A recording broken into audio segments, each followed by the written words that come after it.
and also give them a share to speak for a couple minutes. So right now I'd like to welcome Andrew Honeybone, Vice President for HR's Talent Acquisition Group from Bridgestone. Andrew.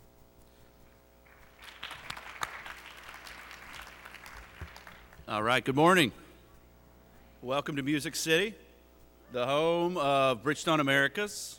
Fabulous company. We've got some teammates that are joining us, almost 40 teammates that are decked out in black towards the back of the room.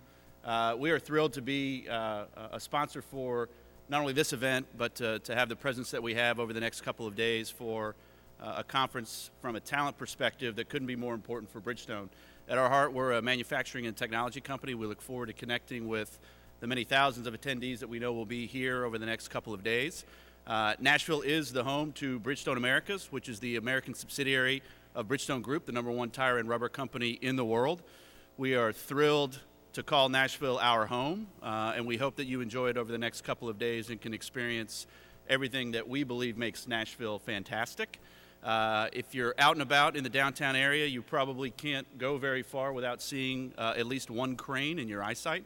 If you go just a couple of blocks away from the Music City Center, you're going to see the beginnings of what we are going to call our new home at the end of 2017, when we'll be building a beautiful new corporate headquarters where we will continue to drive great results as a company. I encourage you to walk a couple blocks over there and see at least the blueprint of what will be the future for Bridgestone Americas. This is also a fabulous event for our teammates. We've got almost 40 teammates participating in this event in some way, shape, or form. We encourage you to please seek out these wonderful teammates to talk about not just Bridgestone, but the impact that they are able to have from a technical perspective and the value that they drive every single day across not just the United States, but also our counterparts in Latin America as well. So we're going to be at booth 109 today, and then please also come visit us. We got a fabulous hospitality suite, number 105A, where we encourage everybody to come by, learn a little bit more, have some fun. We'd love to meet each and every one of you if we could do it. The last thing, if any of you read about Nashville, I think there's no secret why this event might be in Nashville. It is a fabulous, vibrant, and growing city. I encourage you, again, to get out, learn more about it. We love to talk about it. It's our home and will continue to be our home for years to come. So please enjoy it. The Music City Center is a beautiful new venue.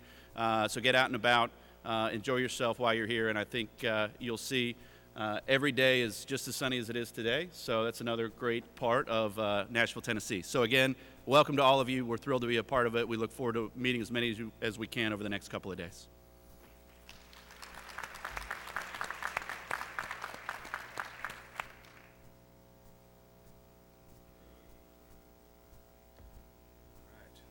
Thank you, Andrew. We appreciate your support. And now I'd like to welcome Paul Householder, General Manager, Integrated Gases Southwest Region from Air Products.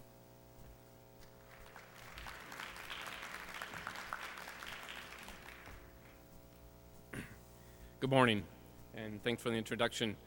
My name is Paul Householder, Regional Vice President for Air Products. I'm very privileged to be here this morning and to help introduce this session, this panel discussion.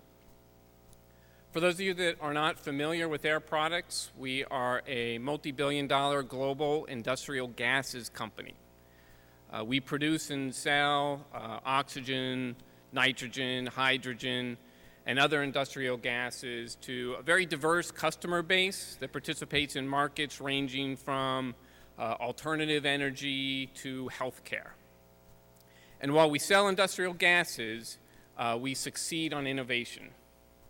And it is our people that provide the differentiation through their abilities to create new products, new offerings, and new technologies to meet the ever-changing needs and requirements of our customers and our marketplace. And innovation thrives in an organization marked by diversity and inclusion. Organizations where people feel comfortable and confident in voicing their unique ideas and their unique opinions, and where those voices are clearly heard and understood. We know this from our research, and more importantly, we know this from our own experiences. But it's not always easy. It's not always easy to create that culture that thrives on diversity and inclusion. Our panel discussion here this morning is going to talk about their experiences and the actions that they're taking to create those type of cultures. And it's very important that we are purposeful in our efforts in creating diverse and inclusive environments. And while the panel will share their perspectives on it, I also wanted to share two of my own experiences before I turned it over to them. I've always viewed myself as intellectually committed to diversity, but the next two experiences that I want to share with you really, I think, move me to being more of a diversity champion. First of all, I know what it's like to feel like a minority, to feel like that person that is different. Before my current role, I was the managing director of our business down in Brazil.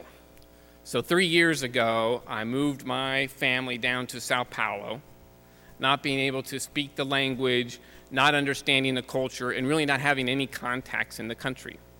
I was the one American in an organization of 350 Brazilians. And through my own hard work, I was able to learn the language, I was able to understand the culture, and gain confidence in leading a business down in Brazil. My hard work, along with the great support of a wonderful Brazilian team. But through those experiences, I became much more sensitive to the importance of programs such as structured mentoring, cultural awareness training, and other employee support services. Second, I became a facilitator at a women's development program at Air Products. This was an activity where we had 8 of our high-performing, high-potential women in a learning circle type of environment. My primary role was as an active listener as well as a reference.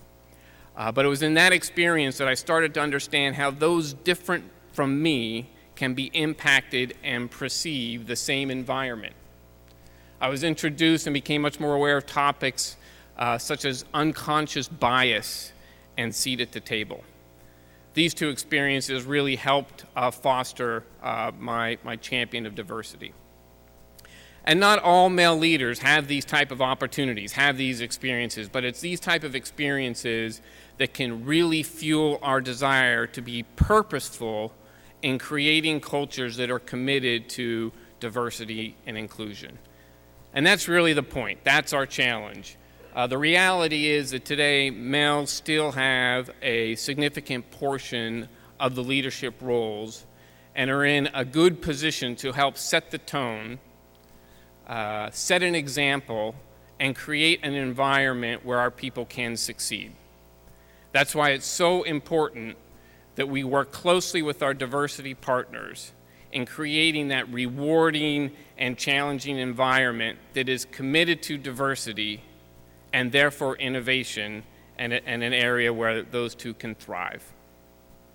So with that said, I got one more plug, which is I hope to see everybody at the Air Products Hospitality Suite tonight, as well as our Career Fair booth tomorrow. Thank you very much, and I'm happy to turn it over to our panel.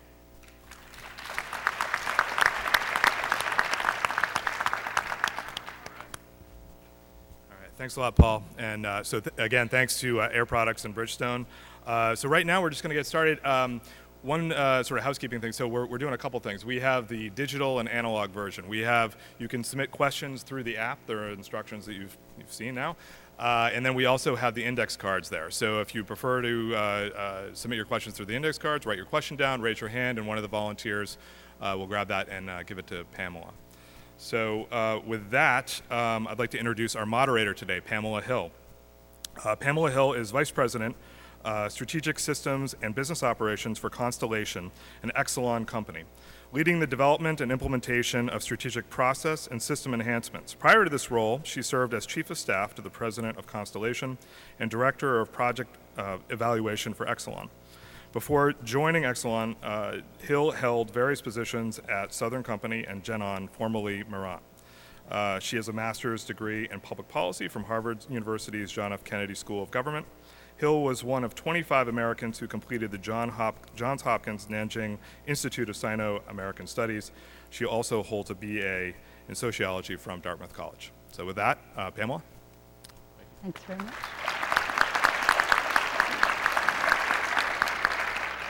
All righty, good morning, everyone. Loving seeing such a full room and so many bright and engaged faces. So what we're going to do is we're going to take the next hour or so and just have a great conversation following up on some of the themes that were mentioned earlier around diversity and inclusion and how to use the business world as well as the community to get more engaged in that topic and how men can be great partners in this. So with that, what I'm going to do is I'm going to have each of the folks just give a chance to give you some background on themselves and on the companies that they work for.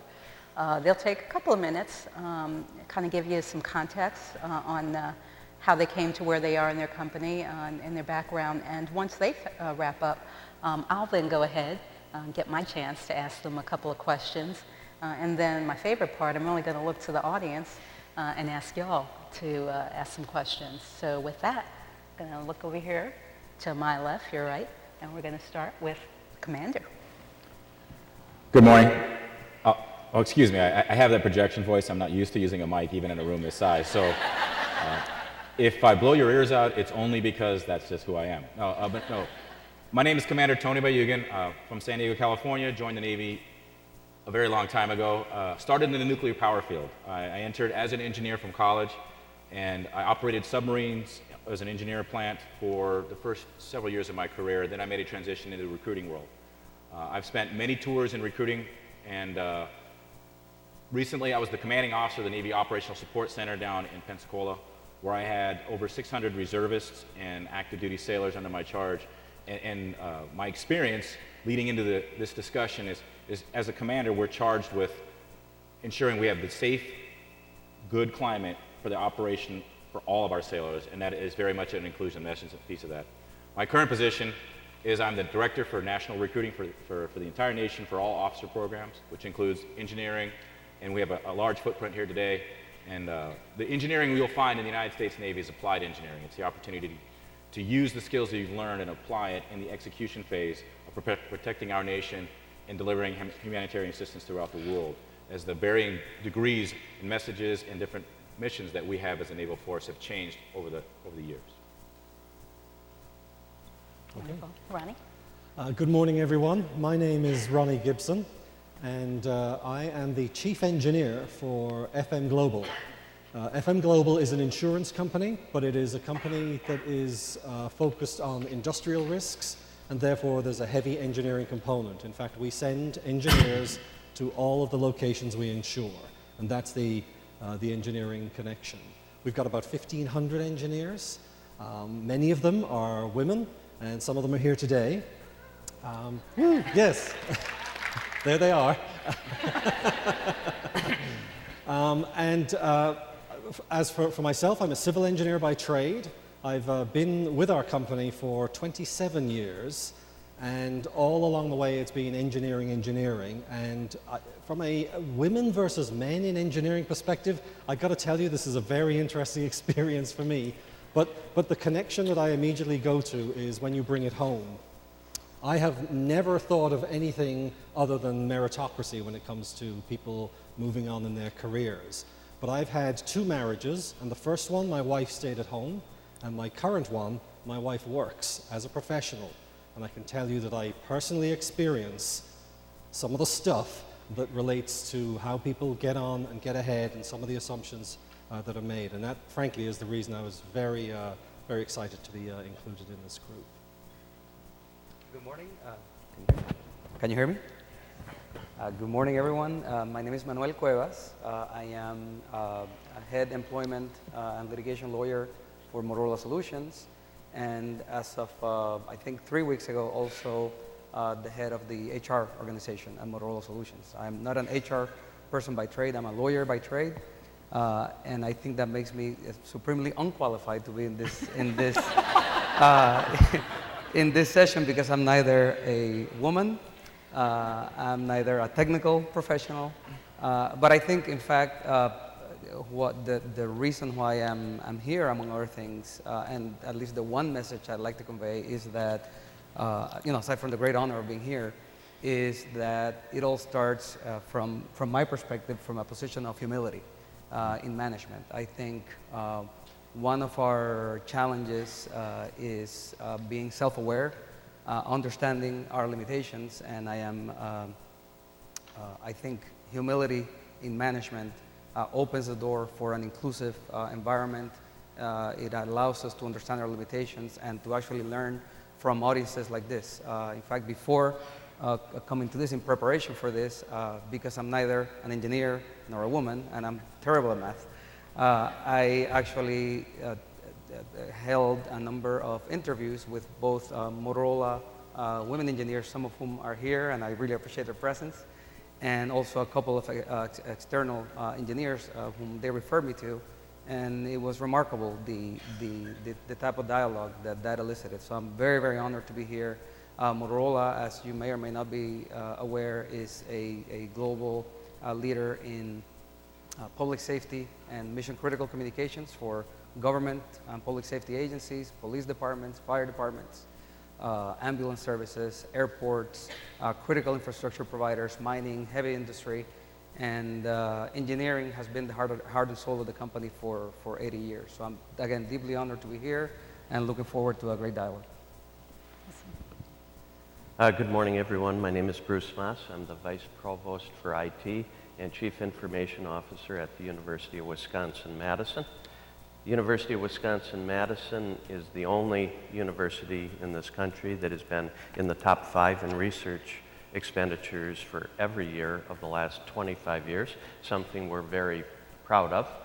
That said, we still have issues. When I started working at UW-Madison 4 years ago, the first question I asked was, how many women are in our IT organization? And I was concerned because no one could really answer that question.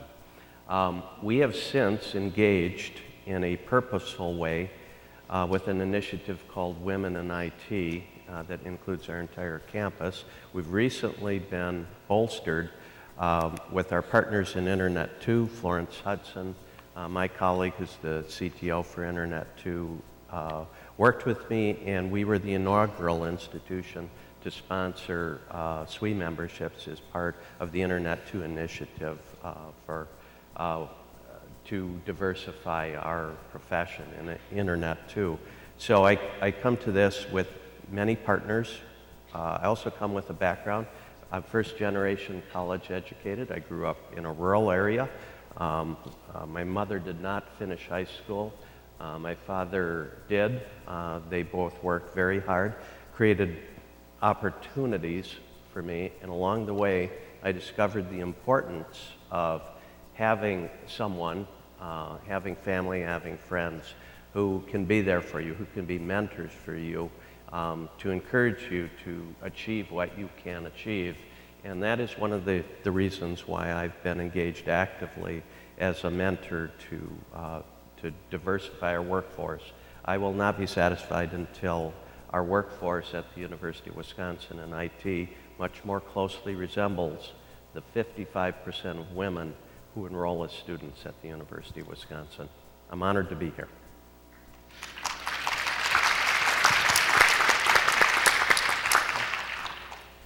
Good morning, everybody. Gary Johansson, here from Columbus, Indiana. I've been with Cummins for coming up on 23 years, and I currently am responsible for engineering for what we call our high horsepower engine business.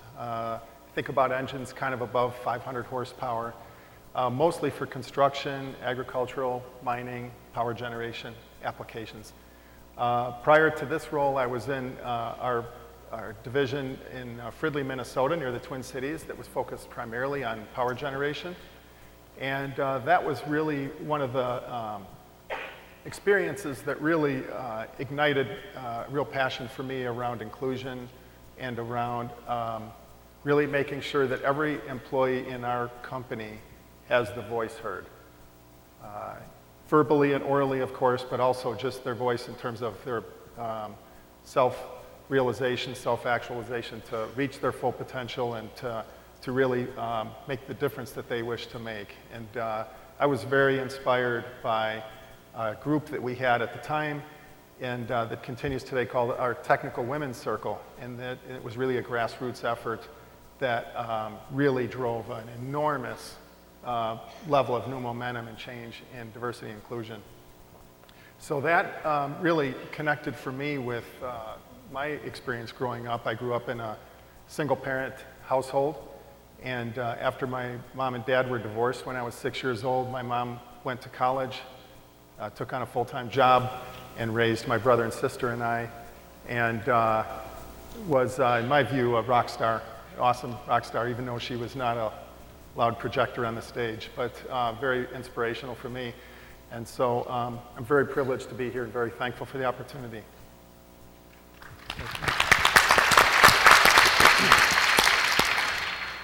Hello, my name is Pat Harper. I'm the Vice President General Manager at Keysight Technologies.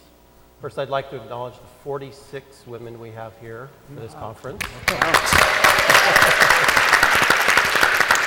We spent a day together yesterday. They're all awesome. And we have one other male here, Bob Woody is here. Thanks for supporting me, Bob. Keysight Technologies is probably not a name you're familiar with. It's only not even a year old, the name. It'll be a year in a couple of weeks. But our company is 75 years old. So we are the original Hewlett-Packard Test and Measurement division that we've grown through to Agilent and now to Keysight. In fact, if you look at the product that Bill and Dave first shipped, it's called an audio oscillator. Okay, the stuff that we do today functionally is very similar to that. So our roots go all the way back to Bill and Dave in the original Silicon Valley. So we're very proud of that heritage. I currently manage a group of about 1,000 engineers and supply chain professionals all around the world. We do new product introductions, we work with R&D, and if you want a really exciting opportunity, this Internet of Things, 5G, all the stuff you hear about, we're going to test all of that stuff, okay? Wearables, all those things. So if you're interested in that, we're in booth 419. We can recruit, right? Booth 419, please come and see us. Nice, nice. Appreciate it.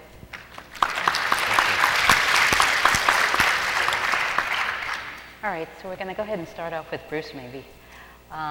So Bruce, you talked a little bit about some of the surprises that you had at University of Wisconsin in terms of going there, taking on that role, and essentially not seeing very many women. Maybe talk to us a little bit about some other things either you found as challenges or unexpected, perhaps, as you've worked as a change agent and advocate in your role. Great. Thank you. So to set the context for this, I have been involved in higher education for 38 years, and I have earned each and every one of my gray hairs in the process as I've gone through, and there have been some surprises along the way. One of the surprises is I felt early on like a minority within the context, because I came from a rural environment, first generation environment, and worked with a lot of people who had a history of higher education and in their families. But what I was surprised by is how easily I was accepted into rooms because of the way I looked. I kind of passed for what was acceptable, and I learned early on that being in those rooms can be challenging as well, because there were things that people assumed that I agreed with them about, and so I experienced some racist behavior, some sexist behavior, and being young, I didn't really know how to respond to that, so I was largely quiet in the process. But over time, what happened is in part because I have a daughter, and I have a wife who's quite liberal with giving me feedback,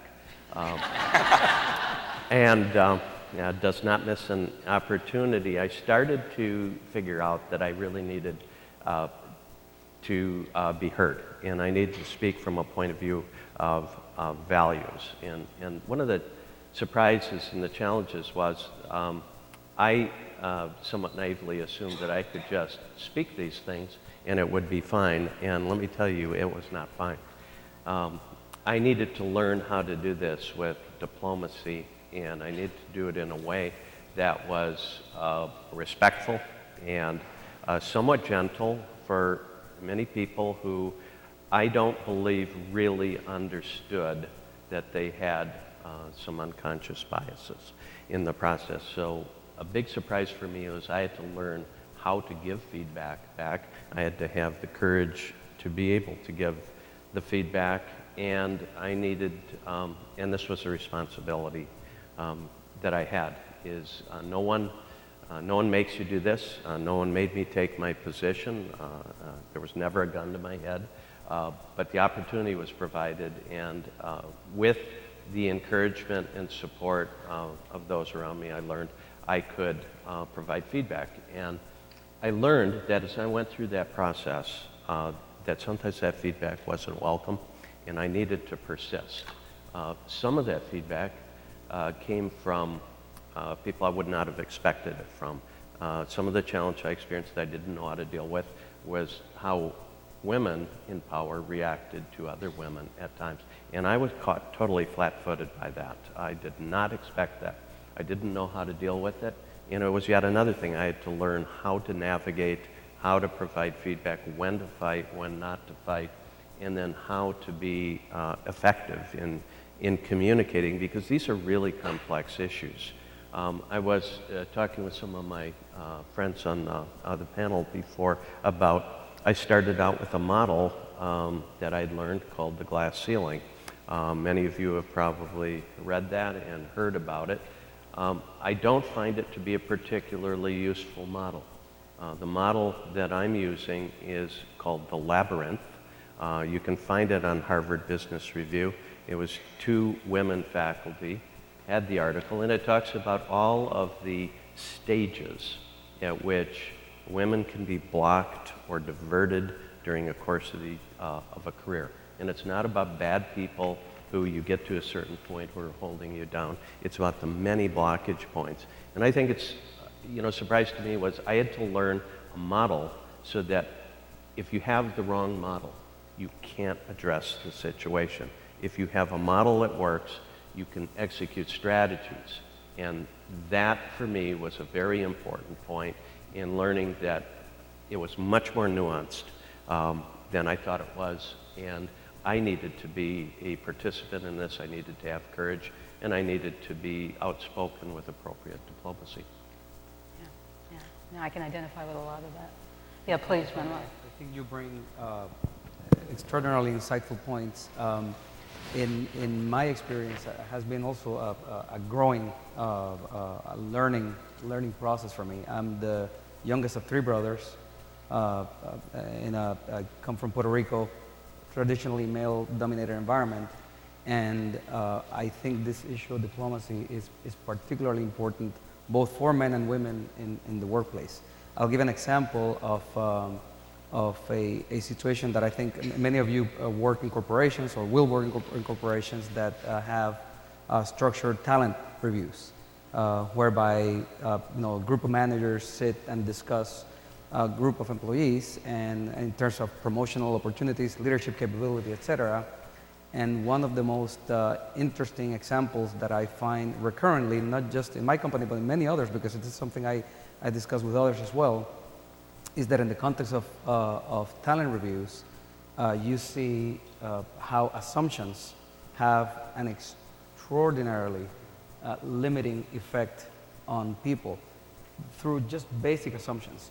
Multiple times that we've been discussing a particular individual, for example, a female, and the great work that the person's doing, how the scope of the work is growing, and oftentimes somebody will say, well, do you think she's ready for an expat assignment or for a rotational assignment outside of the country, especially if you're working in an international setting? And more than once I've heard the comment along the lines of, I'm not sure she's mobile, or she's not mobile. And when people ask why, the person will say, well, she recently had a child, or there's this health issue that I'm aware of and she made me aware of. And then the question of diplomacy comes in, because you can go immediately and attack the person as saying, well, but you're being sexist here. Why is Johnny mobile and Jane not? Johnny may also have health issues or a recent birth in the family. So you can go that way, but the other question that you can ask is, well, have you asked her whether she's willing to relocate or take a temporary assignment? So I think the role of diplomacy sometimes is to really engage in conversation, ask questions rather than make accusations. And that really goes a long way into creating opportunities and creating dialogue and demystifying the assumptions about people's mobility, aspirations, and ambition to grow. And Manuel, I love how you're teasing out this notion of unconscious biases and how they play out in the workplace. Maybe talk to us as well about how you see D&I, diversity and inclusion, being something that connects not just what we do in the workplace, but really connects to the marketplace. Because I think sometimes folks, they struggle a bit with what the business imperative of diversity and inclusion really is. You want me to address it? Yeah, please. Happy to do that. So, so first, let me talk about diversity and inclusion.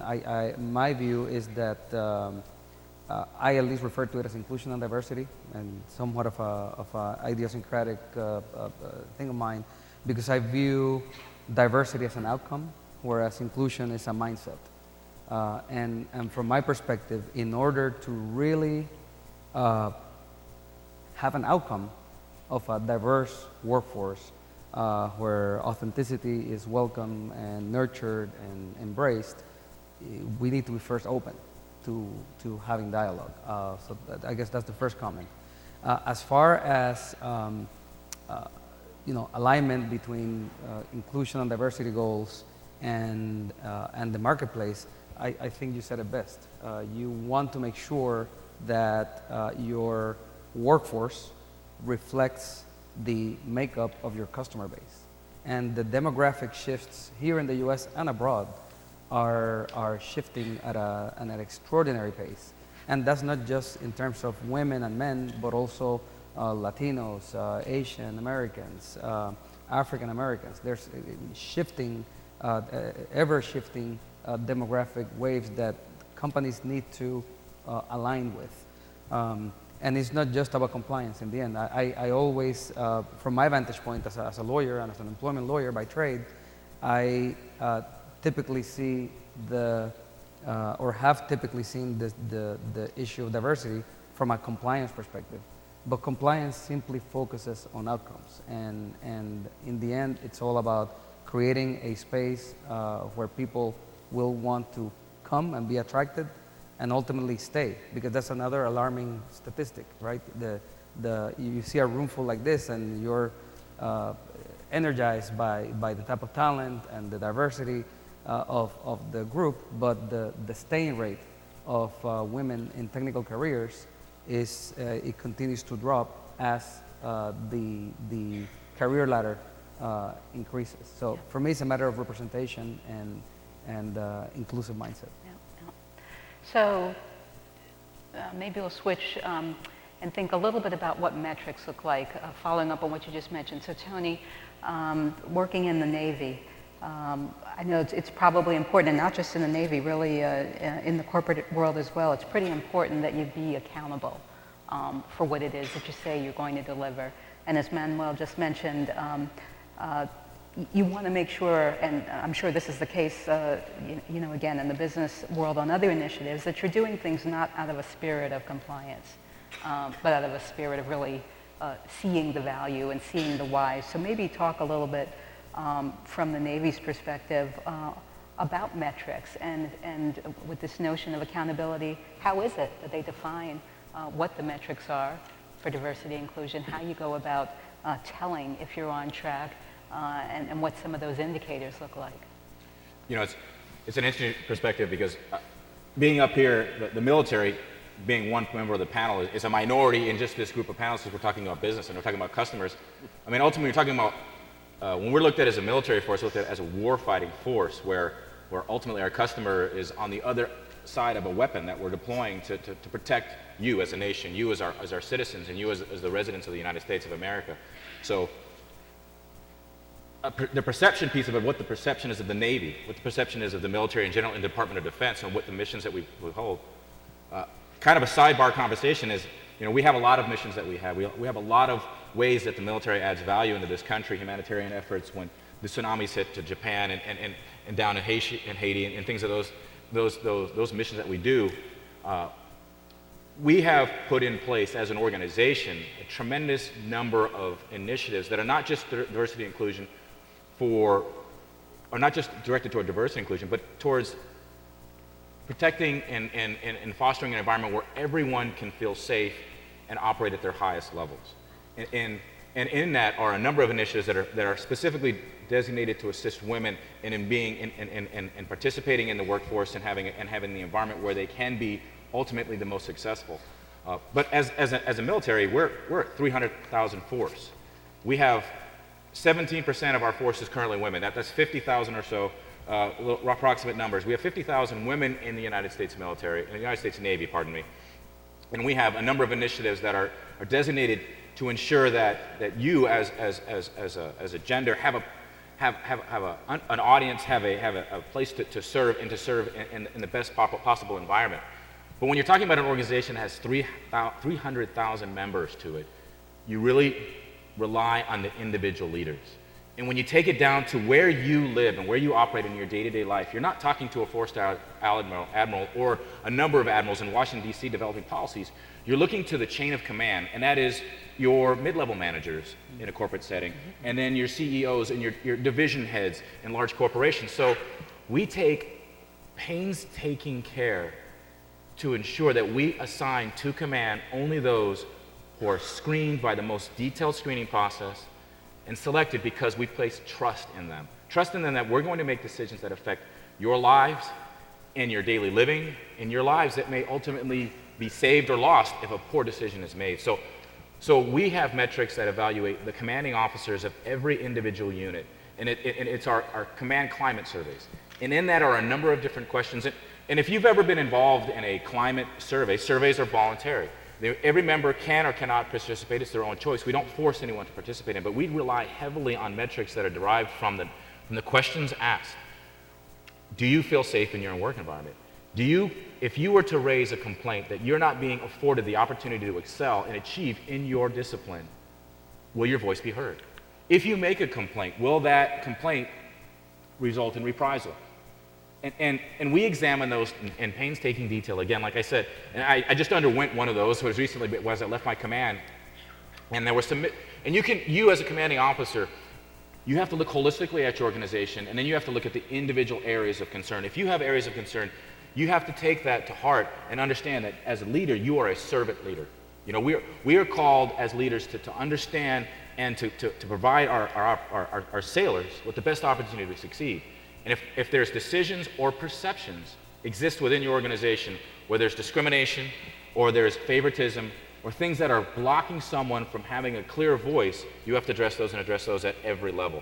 And as a commander, there are multiple levels even beneath me and just a command of 600 or so that I have to know my people and know them and I can't know every individual sailor's stories when there's 600 of them, but I have to know my managers and place that same trust in them that they're going to create an environment where everybody can excel.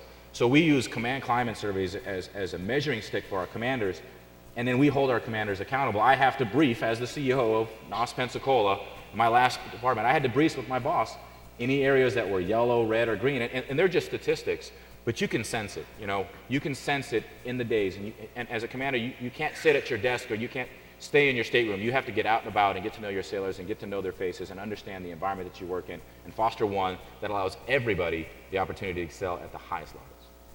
Fantastic.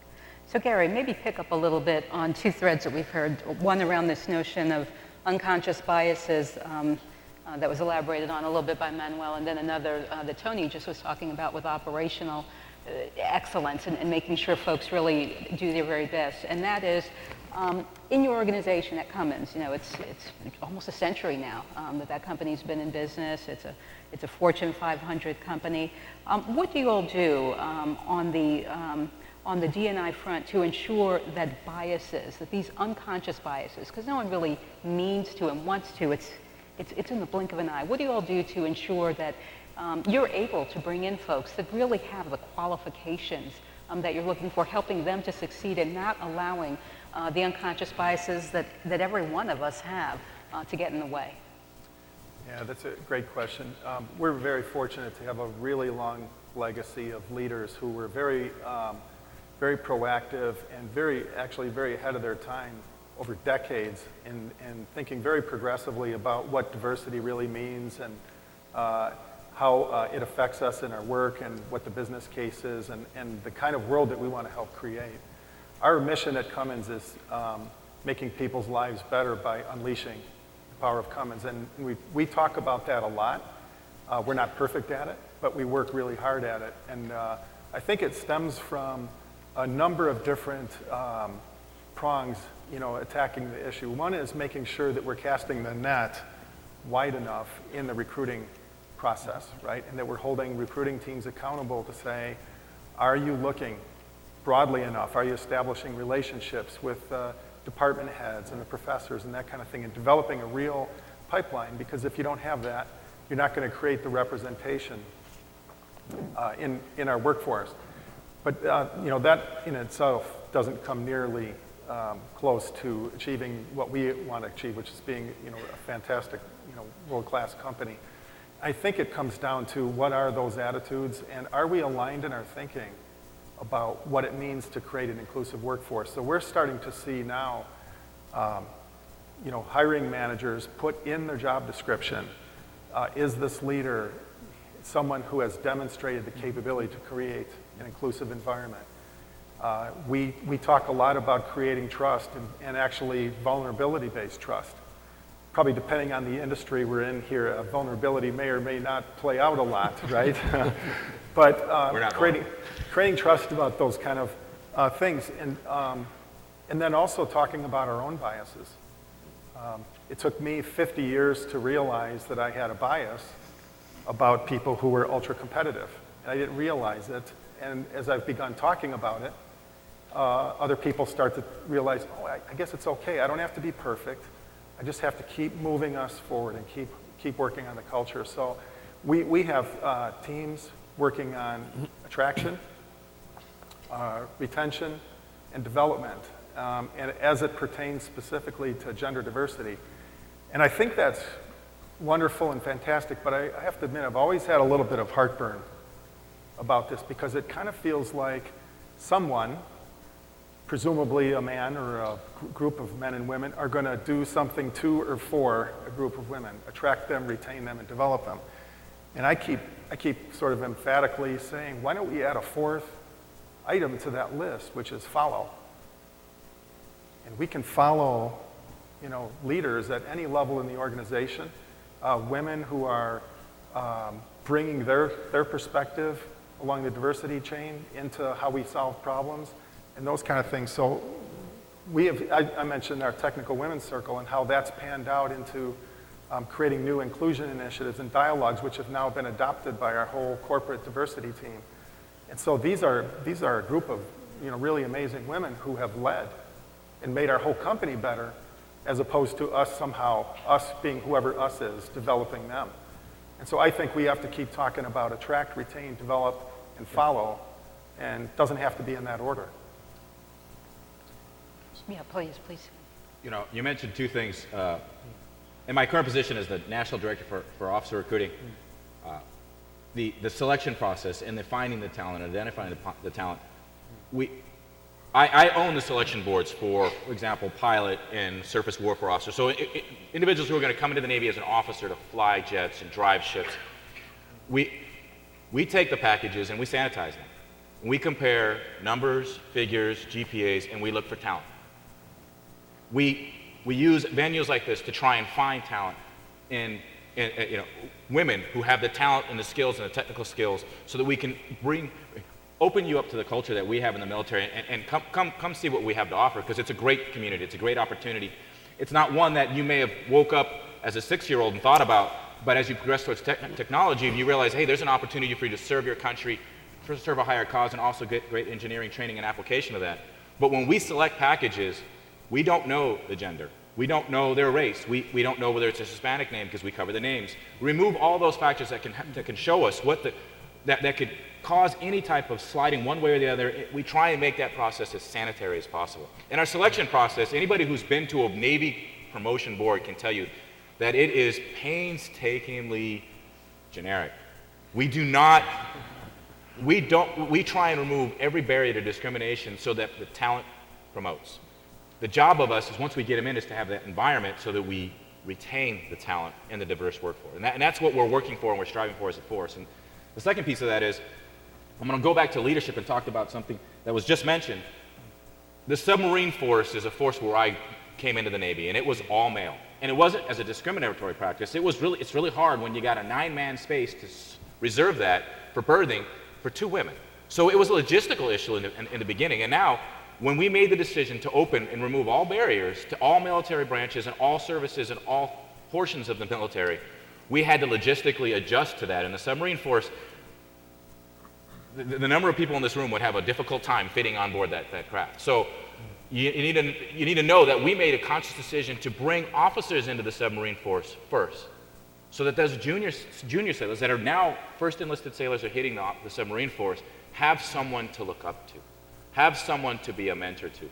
We crossed over from different communities and platforms to bring leadership, women in leadership, into those roles so that they had a mentor, so they had someone that they look up to if they felt they needed someone to inspire. Because in our communities, in the military, if you see your boss and you like what they're doing, then you want to move up, then you know you're in the right place. And we needed to bring in talent at the leadership levels to provide that mentorship before we brought the junior sailors in, so they could have a feeling of inclusion when they reported to a ship as an 18-year-old right out of high school. So those are 2 pieces that very strongly register with me as a former submariner now in a position of recruiting. Yeah, no, that makes a lot of sense. Yeah, please, go ahead, Bruce. Gary made a really important point about followership. Every one of us on the stage is not only a leader, but we've had to learn how to become good followers as well. It's very important to learn how to do this.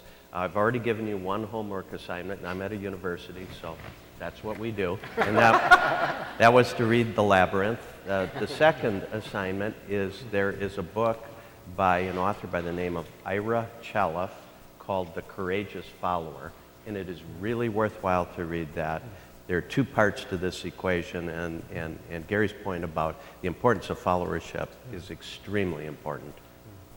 If I may too, Yep, a couple of you have made points that are very well taken about mentorship, and at the more practical or pragmatic level, I think mentorship is all about a relationship of mutual accountability, finding a point of connection within your work environment of feedback. And from my experience, feedback is the most important mechanism for improvement. And the question sometimes is, how do we grow, right? How do we learn and find opportunities for those mentorships? Is quite frankly as simple as finding somebody that's willing to listen. It doesn't have to be a structured program. Many companies do have phenomenal structured programs, but I can tell you from experience, I never turned down an opportunity to have a conversation with anyone in my organization, regardless of level, up, down, lateral, because I learn as much from the quote-unquote mentee as that mentee can learn from me. The other thing that's very important, particularly as you grow up in your career, is that seeking feedback, candid feedback, actually opens the person that's higher in the hierarchy to receive feedback, because it demystifies, it actually creates a comfort and a safety for the manager to speak openly. If I go to my manager and he says, "Oh, you did a great job in this presentation," the first thing I ask, always religiously, is, "Thank you for the feedback, I appreciate it. Is there anything that I could have done better?" And 9 out of 10 times, there's at least one thing that I could have done better. And because he feels safe or she feels safe to give me that feedback, interestingly, they open up to feedback themselves. And those are phenomenal opportunities for you to imbue the conversation and demystify the conversation about diversity and inclusion. Manuel, you open up a whole door here, which struck me as we were sitting here and we're all chatting away, a bunch of guys talking to a bunch of ladies, and the thing that struck me, which you've really hit on right now, is that there's this whole potential concept of there's an issue that needs to be solved, and we're all here to pass our wisdom on how it can be be solved. And this is it's a two-way street. Absolutely. And actually, while I would be the first to say that every organization should have processes in place to make sure that diversity is managed appropriately, it works both ways. Yeah. And you touching on the mentorship, the fact that I have a responsibility for the people who work with and for me, they have a responsibility too, to me. And the reality is that if my company doesn't endorse and support processes and practices that make it okay and easy and positive for me to support that, then that drives the woman in this instance to feel that she's not safe in doing so. And I think that's where the essence of this thing culturally comes to in any company, in terms of driving these kind of processes. And Ronnie, is there any difference in advice that you would give to a man versus a woman on mentoring a woman, or perhaps sponsoring a woman? I've heard of this notion of sponsorship as well. Well, on one level, my answer to that would be no. I wouldn't offer different advice, because what I would say to anybody, whether it's a man or a woman, is if you are mentoring somebody, you need to treat this as an exercise of developing an individual. This has nothing to do with the color of their skin, their religion, their sex. It has absolutely nothing to do with it. And I guess where I go to as an engineer, and we're all engineers, or most of us are, is that engineers are naturally motivated to look at the facts. So we're predisposed to do that anyway, and therefore we should build our process around the facts.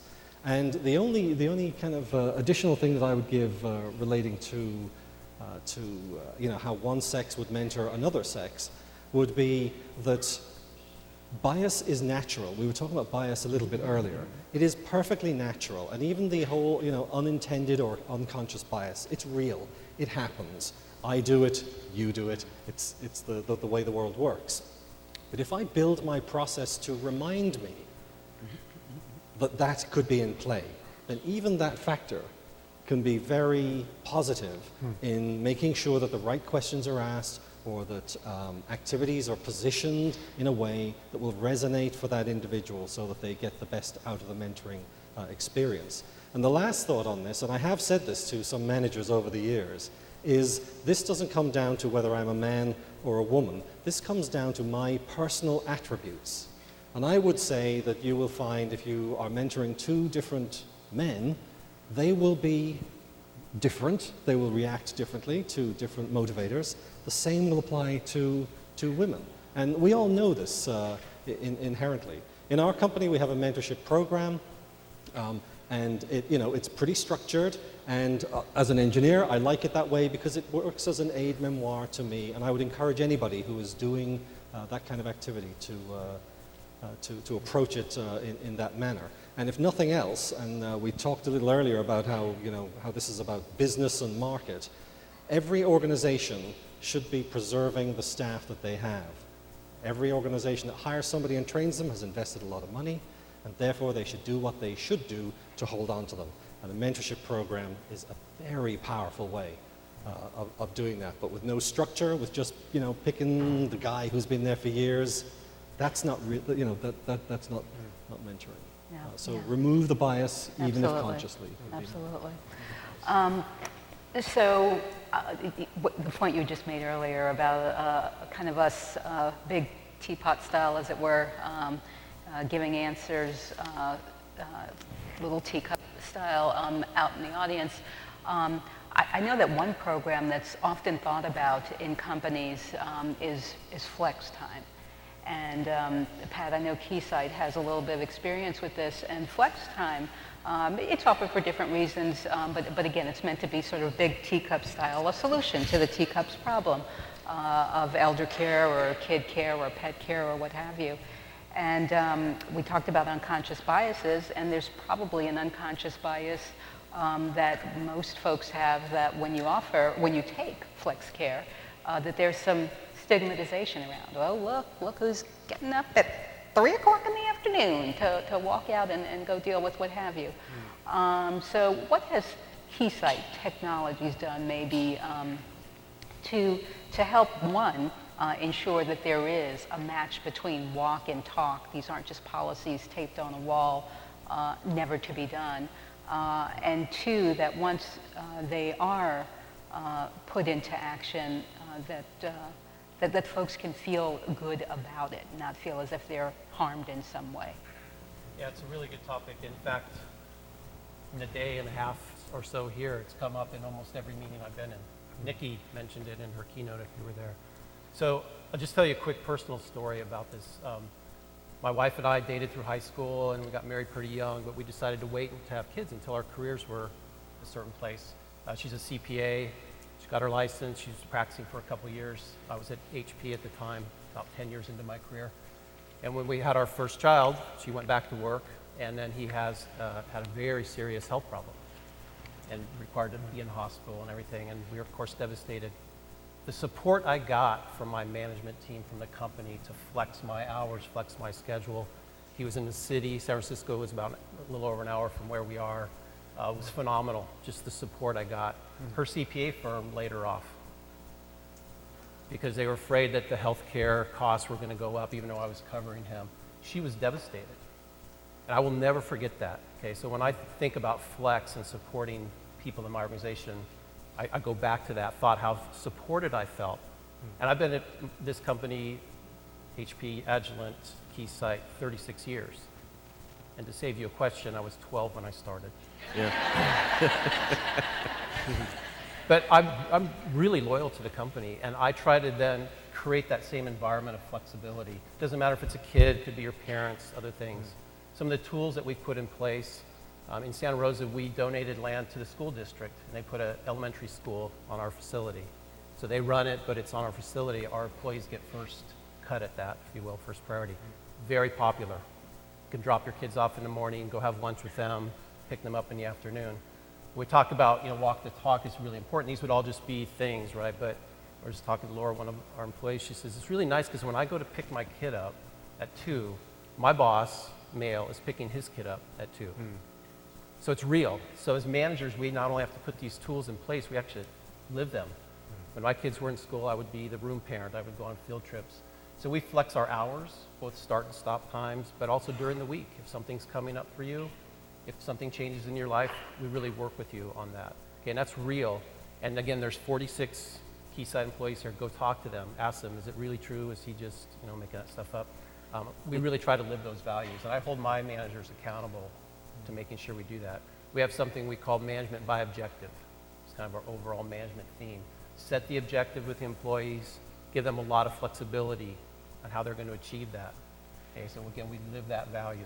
Technology, I know it's a little bit of a mixed message maybe, technology, but we really use technology. I have a global team. I have Europe, Asia. People are going on teleconferences at night, in the morning, WebEx, teleconferences. One of my employees, big soccer mom.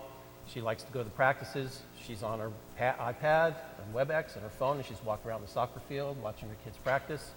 Once in a while, she forgets to mute her phone, and we hear how enthusiastic she is as a soccer mom. But that really helps her. She's like, this is great. I really feel like I can be there and watch, and I can call into a teleconference and be connected.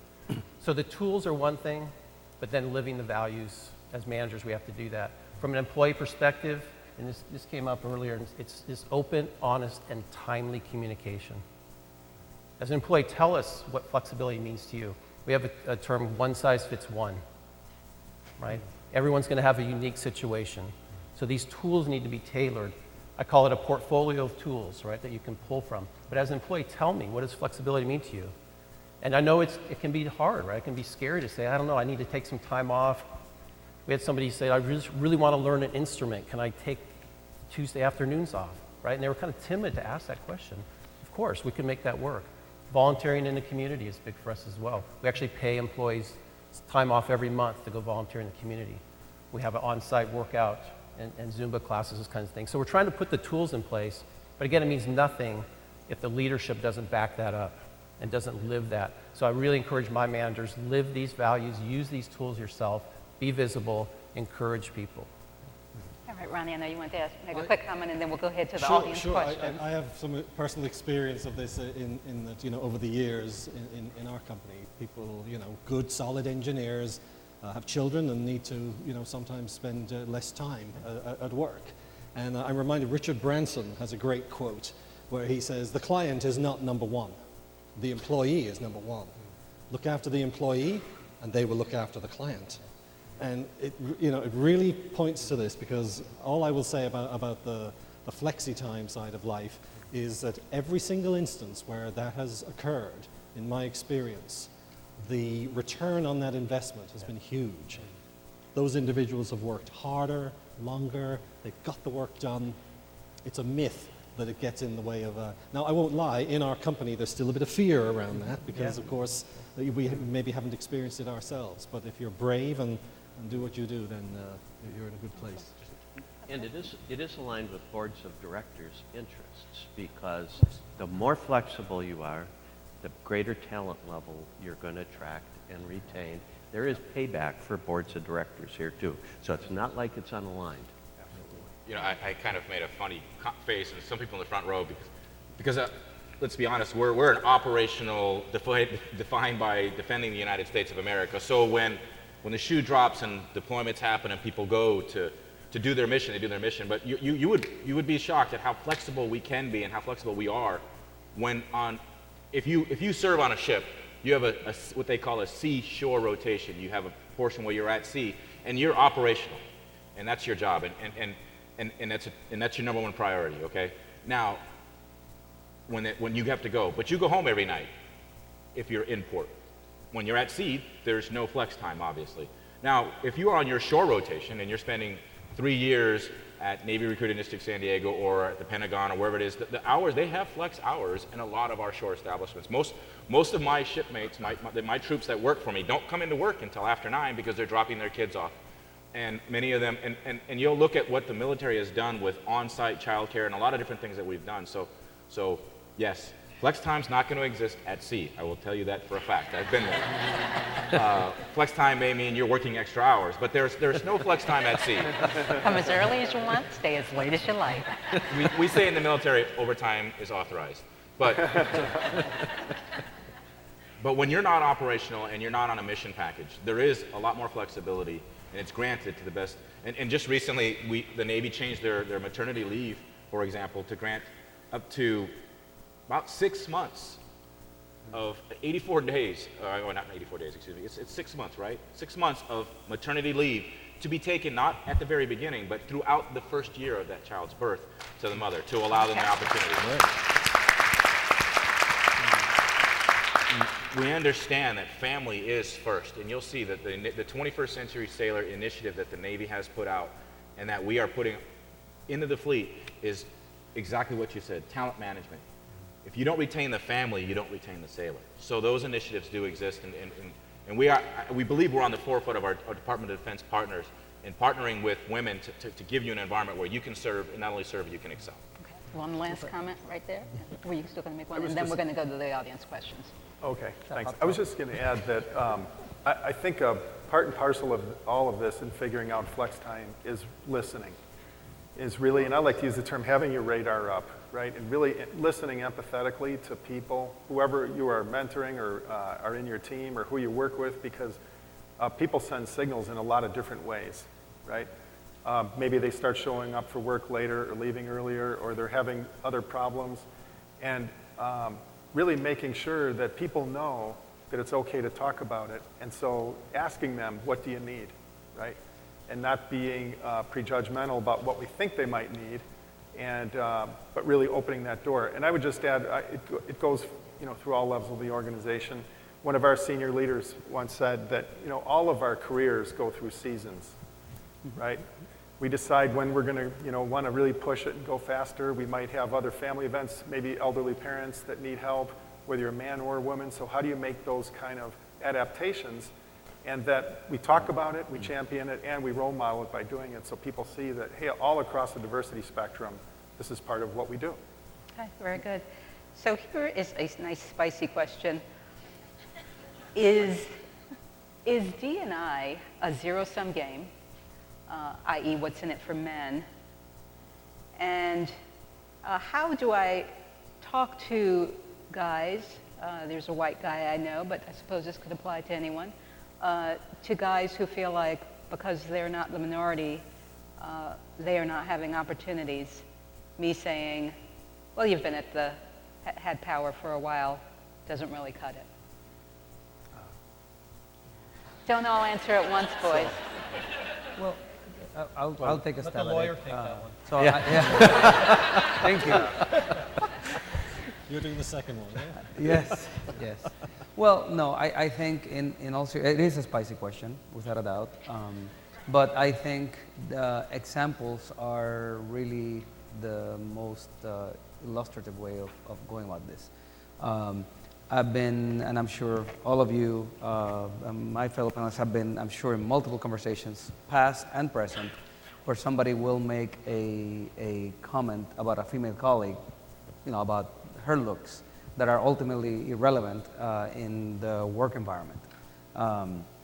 And when that happens, and there's of course a range of appropriateness of those comments that go from, how she's such a sharp dresser, to something much more crass than that.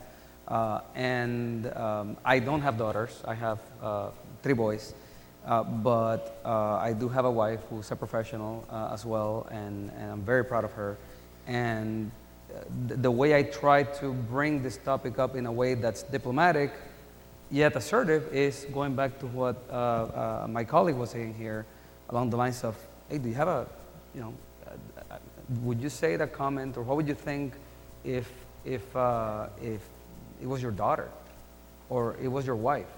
Not in an accusatory way, but I always try to use the power of questions more than the power of a statement. So to me, questions are always much more powerful than statements. Maybe it's my lawyer formation, the Socratic method of questioning, but asking a question in and of itself is so much more powerful, because you are giving the person the opportunity to correct and to at least become self-aware and say, look, she's definitely an attractive woman, but I wonder how you would feel, or I actually do have a daughter, and I would prefer that I wouldn't want my daughter to be viewed in those terms when she grows up or is in the workforce, or I have a niece, or I wouldn't want somebody to say that about my wife.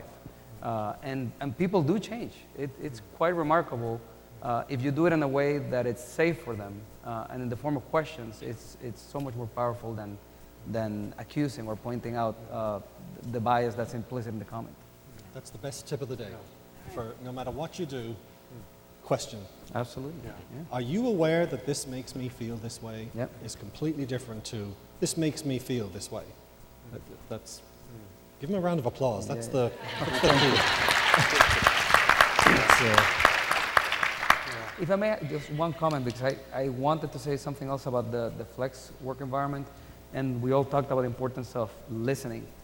As I said at the beginning, I interviewed a number of women engineers, all very accomplished, and what was interesting too, when we talked about flexibility, a number of them mentioned the fact, or alluded to the fact, that sometimes they avail themselves of the flex alternatives that our policies offer, but sometimes they withhold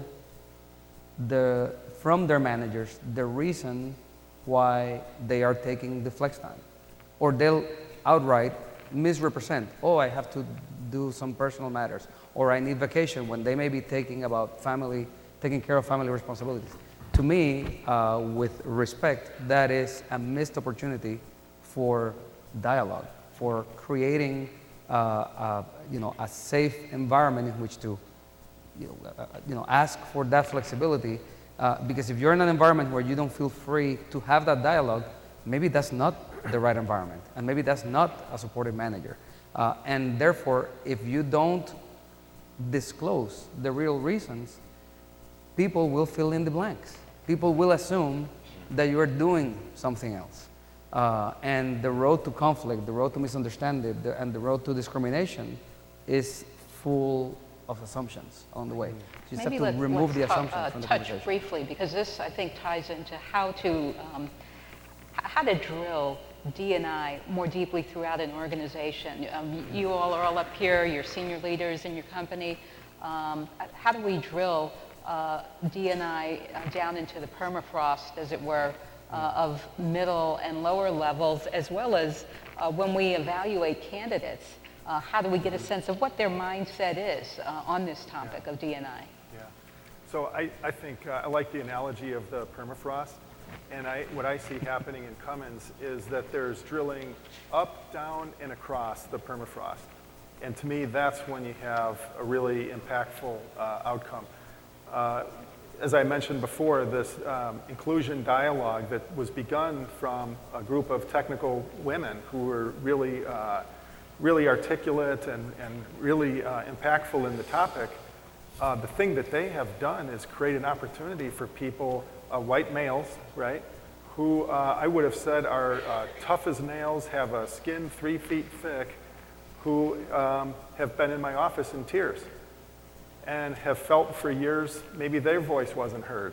So I think the D&I benefit is so far above a zero-sum game. It's so far above that because what we're finding is, again, by this group of leaders, these women technical leaders, they've created a dialogue that's happening across the whole diversity spectrum. And a lot of times, the diversity that we don't see, personality diversity, background, upbringing, religion, culture, all of those things that aren't getting any attention, now there's a channel.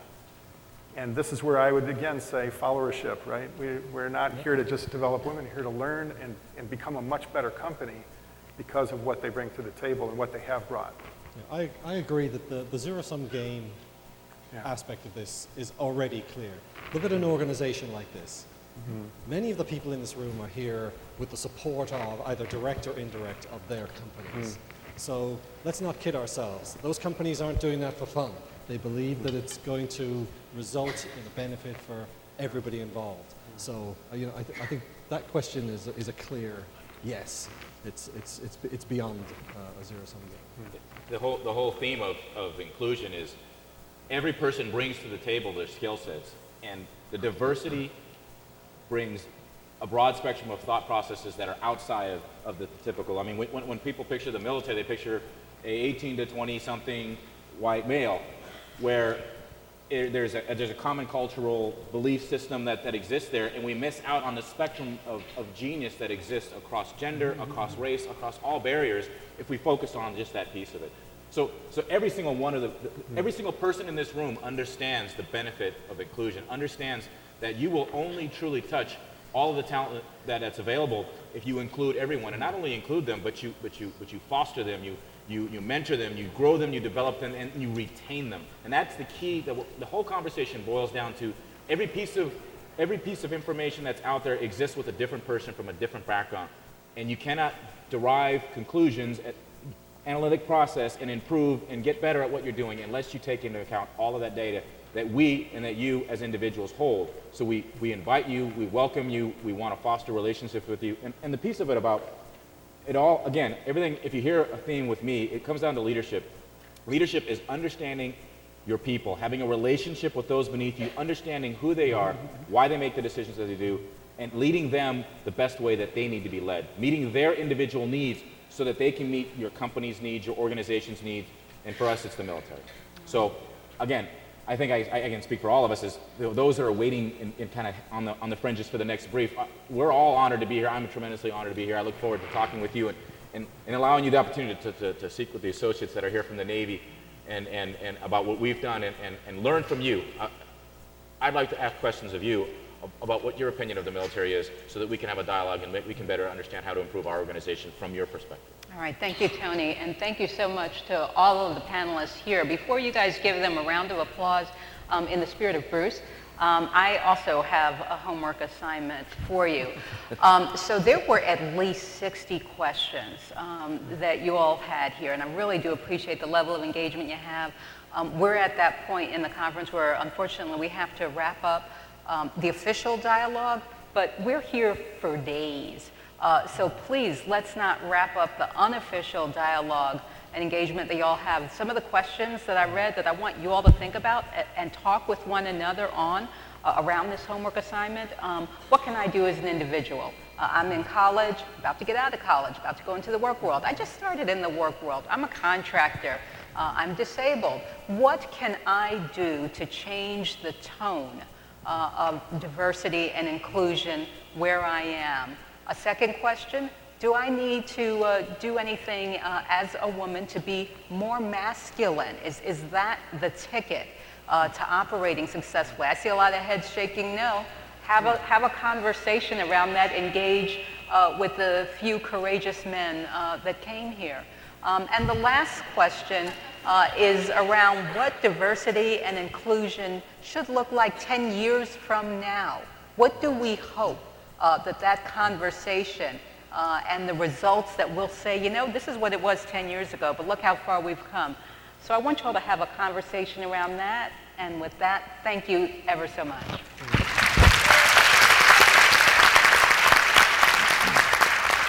Fun. Yeah, good.